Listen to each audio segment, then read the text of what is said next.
We're live. All right. Hello, everyone, and welcome to another episode of LinkedIn Ads Radio.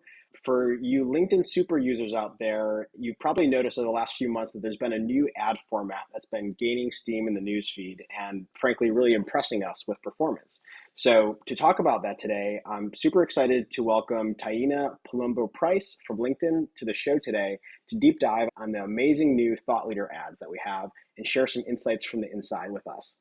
Welcome to the podcast, Taina. Can you start us off by telling us a little bit about yourself, where you're based, and your role at LinkedIn? Sure. Thank you for having me. Yeah, so I'm originally from New York City, but have been living in Austin, Texas for 10 years.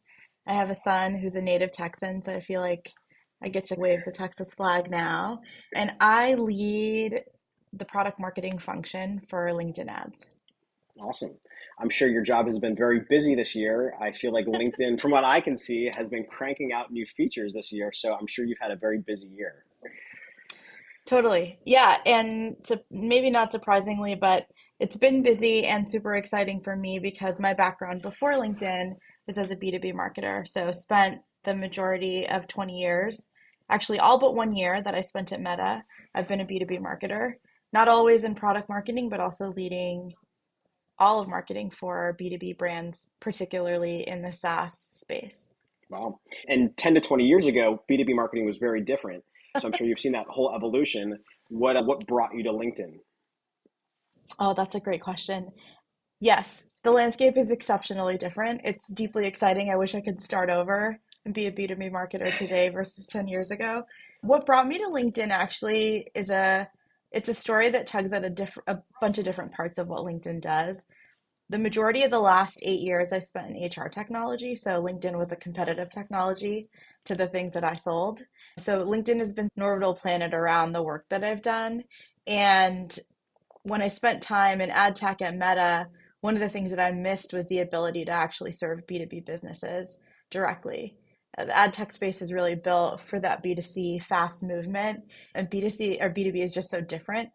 So when I had an opportunity to bring those 20 years of being a B2B marketer in the trenches, trying to retrofit B2C tools for my purposes, and the ability to actually influence the ad tech space for those people that I care so deeply about, felt like a no-brainer.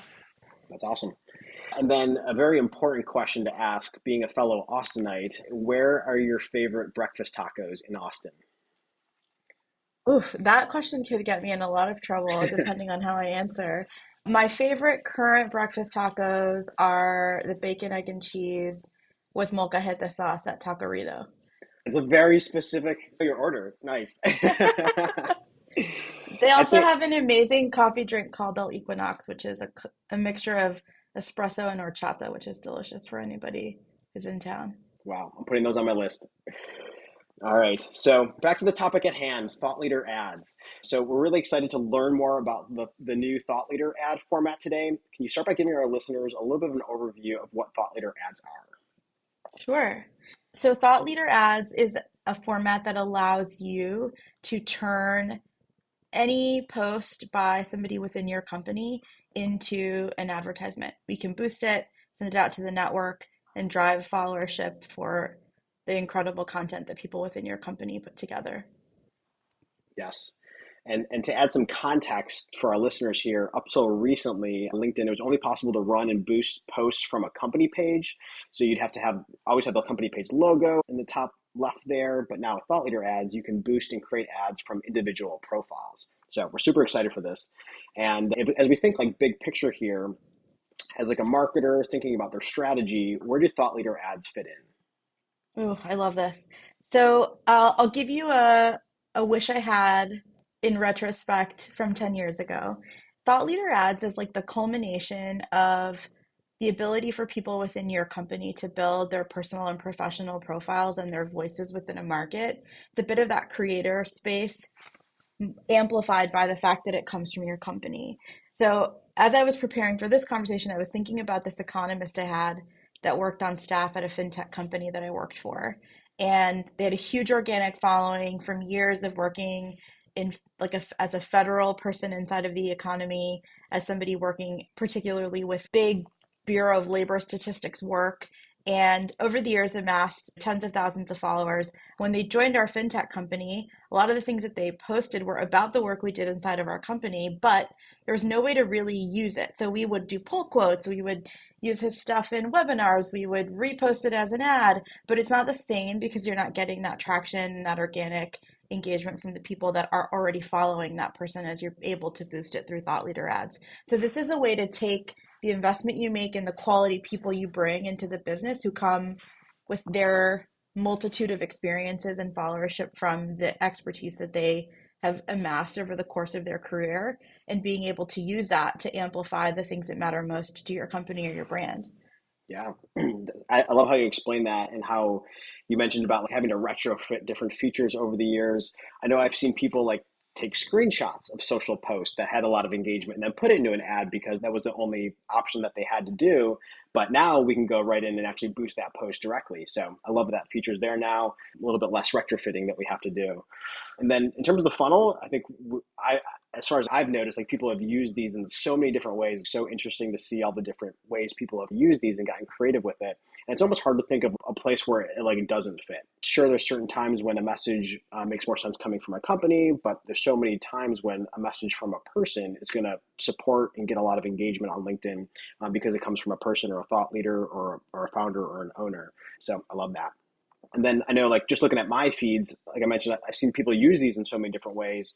And I think the question a lot of people ask is, like, how do I know when content is worthy of promotion in a thought leader ad?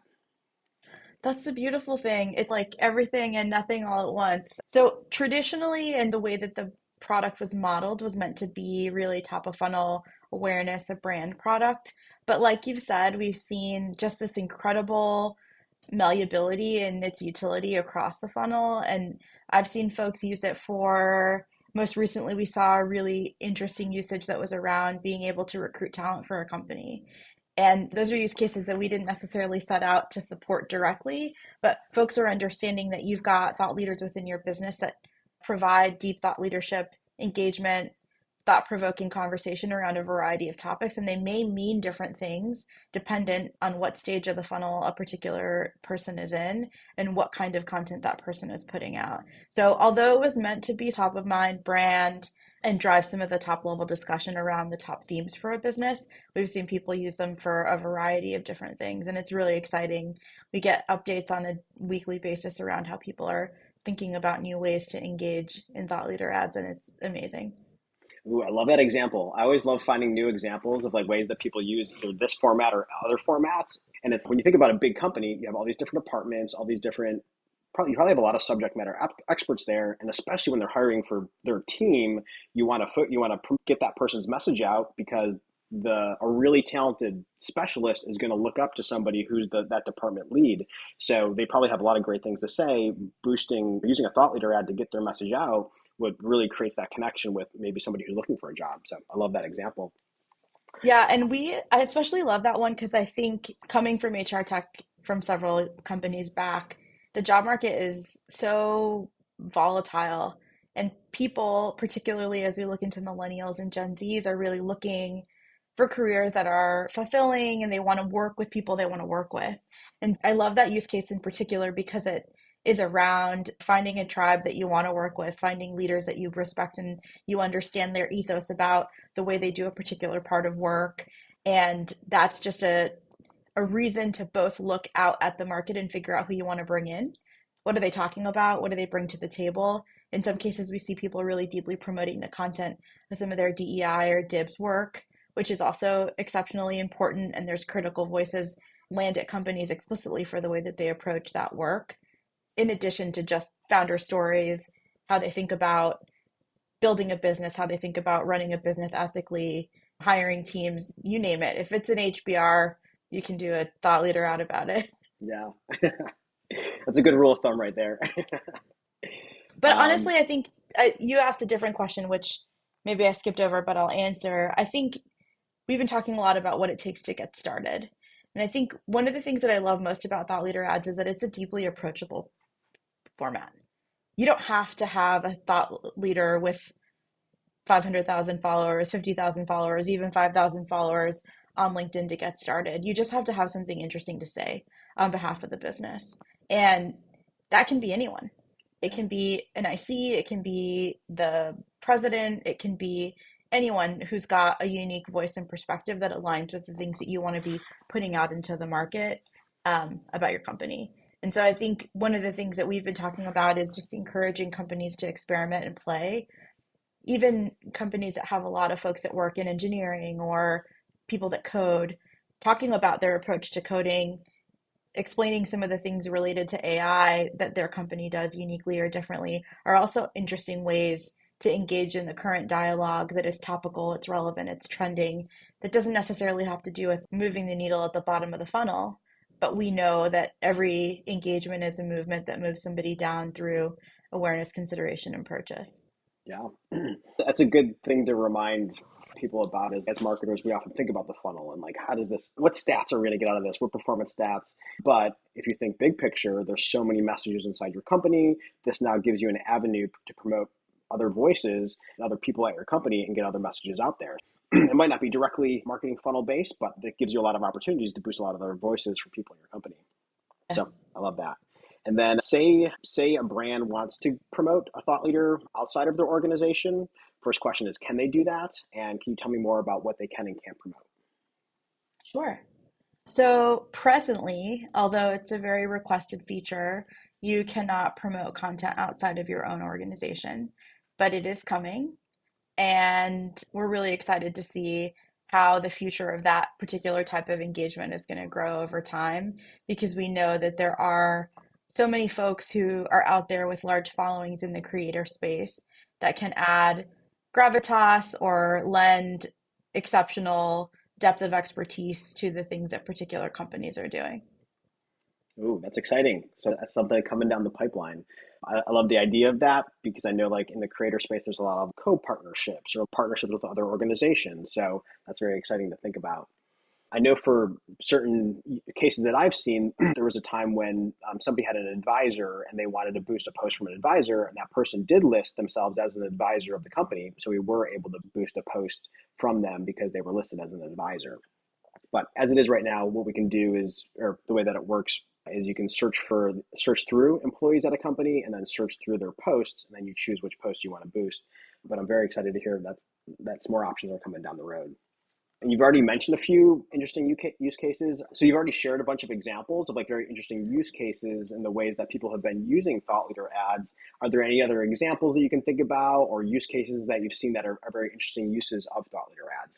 I think the most traditional and classic is promoting executive leaders within your business. And what I like about that in particular is these are folks that have been in business for a long time. They either have a really interesting creator story if they're a founder, or they're engaged at a level of discussion that is really at that C suite, that leader within an executive presence in a business, which gives you ability to see like how they engage, what they talk about. It gives you like a sneak preview to the kind of things that are happening at that level of discussion, where depending on what level you are within a business, you may not have access directly to those types of discussions. And that allows you to see what the reactions are and the engagement from those types of conversations. Yeah, I love I that. also like, I don't know, I think it's also, I call it like a Swiss Army knife. It's also like a tool that can both be deeply organic, like we've been talking about, these use cases that come from necessity or an inadvertent organic opportunity. And then there's also an opportunity to really think about what you want to promote as a business. So one side of it is what happens naturally and organically around your company, and the other part is like what you want to put out into the world. You've got comms and PR as a piece of the puzzle. This allows you to also extend those crafted narratives onto the platform. And so there are definitely comms and PR teams that work with SMEs or leaders within a business to help extend the life of a story, a thematic topic, or a trend that's going out into the market to ensure that they're getting additional exposure on those topics of conversation. Yeah. And I feel like a lot of times the discussion would be like, should we do organic or should we do paid? And now it's like you don't have to choose. You can combine the two into one approach by boosting those organic posts into paid campaigns. So I love that connection that I can make now. Yeah, I love blurring the lines. The thing you love the most about organic content is that it is raw, it's real, it's live, it's unscripted. And there's something that allows us here to blend the lines between the two. No one is going to put a post out in an inauthentic voice. It doesn't behoove you. Your presence on LinkedIn is you as a professional in your career. And so it gives you the ability to take pre-structured topics and narratives and have someone really deeply think about, like, how do I represent myself? How do I put my spin? My voice is very different than my boss's voice and a peer's voice. We may be talking about the same topic in different ways, and it may appeal to people in the market in different ways depending on what style or tone and voice they like the best. Yep. Yeah. And with thought leader ads, you have the ability to pick and choose where that message is going to go. When you're just doing organic, you're just limited to what the algorithm is who's going to see that in the feeds. But with thought leader ads, you can now pick and choose who are those different segments that I want to get my message out to, and then get it out in that way. That's right. So not only being able to have your authentic voice, but deliver it to the people who are going to resonate the most, either because of the message or because of who you are. And that's like why I think about it as a Swiss Army knife. All right, and now getting into maybe the performance side of things, question is what types of results are people seeing who are using thought leader ads? Yeah, I think the most important thing to the listeners on the line is that we're seeing an incredible increase in engagement on these posts, both on click-through rate and engagement directly on the posts. I think why we like that and why people should lean in a little bit further here is because it is actually an ability for you to engage earnestly and directly with your audience from a human point of view. Although you are obviously promoting something and getting people to engage with your ad to bring them to your website or to a landing page, but it does actually give you that credibility from a human point of view, even though it is a sponsored piece of content on the site. And as a performance marketer myself, funnel metrics be what they may, the front end of your funnel starts on LinkedIn, starts in the campaign level there, and we've seen like really high click through rates and engagement rates on thought leader ads, where on a normal ad, sure, maybe like 1% is really good click through rate, but on thought leader ads, I've seen 4 to 5 times that or more, and like consistently, like that'll stay where it's not just a quick shot. So seeing much higher click-through rates, which then gets you a lot higher campaign quality scores, allows you to get better costs on the front end and allows you to get better costs and then improve all your down funnel metrics from there. So as a performance marketer, there's a lot of benefits there too. So we've been really excited about what we've seen by using them. All Also, right. maybe added benefit that the person whose post you engage with might end up in your sales cycle at some point. Exactly. Exactly. And looking in the future roadmap, you've already hinted towards something in the future so far. So I'm really curious to hear what can we expect in the future of Thought Leader ads. I know video was added recently, but I'd love to know what else is in the works. Yeah, a few things. I think one that we touched on, just to double click there, permission thing that allows you to sponsor non-employee posts and creator posts, which I think we're really excited about for a variety of reasons, but just from having spent time at Meta and seeing that creator economy grow so dramatically, the ability to be able to harness the power of these networks and folks that are really deep specialists and experts in the space and not part of your company is going to be an added layer of gravitas that doesn't exist today. The second is the ability to sponsor posts that include LinkedIn articles, which is super exciting, especially now that we're driving collaborative articles forward, which is a bit of an ability to take a source of truth, groundswell, an understanding from a variety of experts, and being able to promote that as a part of thought leader ads. Awesome. And then there's, sorry, go ahead. I was just saying those are very exciting features. Yeah, and then I think the other couple things, I think these are exciting, but probably further away. The first is boosting from pages, which is probably super exciting to companies. A host of API integrations and integrations with a content library, again, related to that sort of like articles piece. Starting to build a little bit more of a hub and spoke model that allows you to promote the variety of things that you're creating in your library instead of having to always start from the post side. Yeah, that's awesome. And I know like just the growth of influencer marketing, as you mentioned, like on Facebook and like YouTube and these other channels, like influencer marketing and creator marketing has been such a huge thing. And now this is another way to enable that on LinkedIn and in the B2B world. I think we've seen that kind of happening organically. And then of course, this is the tool to use it in the paid side of the platform. Yeah, All we're right. really excited to see where it goes. And then final question is how to get started. So if someone's listening to this, they want to try out Thought Leader ads, how should they go about getting started? Okay, so it's a quick and simple process. You want to identify a thought leader within your organization that you'd like to serve as an ambassador for a particular body of work. As we've discussed on this podcast, it can literally be anyone. I think about it like Ratatouille. Anyone can cook. Anyone can be a thought leader ad inspiration. It can be an employee, but we recommend spotlighting a leader or subject matter expert who's got a pretty complete profile and that can expect increased traffic to their page. I think one thing we maybe haven't talked about is this is great exposure for the people that work inside of your company. If they are an SME in a particular topic area, if they're a leader within your company that does speaking engagements or out on the road, this is a great way to also get them exposure and people that follow the work that they do over time. Next, you'll determine what the objective is for the thought leader ad. You'll choose brand awareness engagement objective or the campaign type that suits your goals. You'll search for the employee associated with your campaign page, find the post you want to promote, and request the poster's permission. You do all of this inside of Campaign Manager. The permission piece is important as it relates to consent. And then you don't need to create any new content. Simply choose a single image or a video ad format and select the approved post that you want to post. And we've got some great best practices and step-by-step guides on our Thought Leader Ads landing page on linkedinads.com. Boom, easy. And when you click that request button, that person will get notified. They'll get an email, and then they'll be able to click approve from there. And then Campaign Manager will also generate you a link that you can send to the person that you're requesting from. So it's very easy. You can send them a link. They'll click on that link, click approve, and boom, you're good to go from there. Yeah. Awesome. All right, amazing. We've covered a lot today on the pod for LinkedIn's brand new Thought Leader ad format, what they are, how they can improve your strategy, and great ways that other people are using them. So, Taina, I want to say a big thanks for joining us today and sharing some insight from the inside. It was a pleasure to have you. Thank you so much. I'd be happy to be back anytime.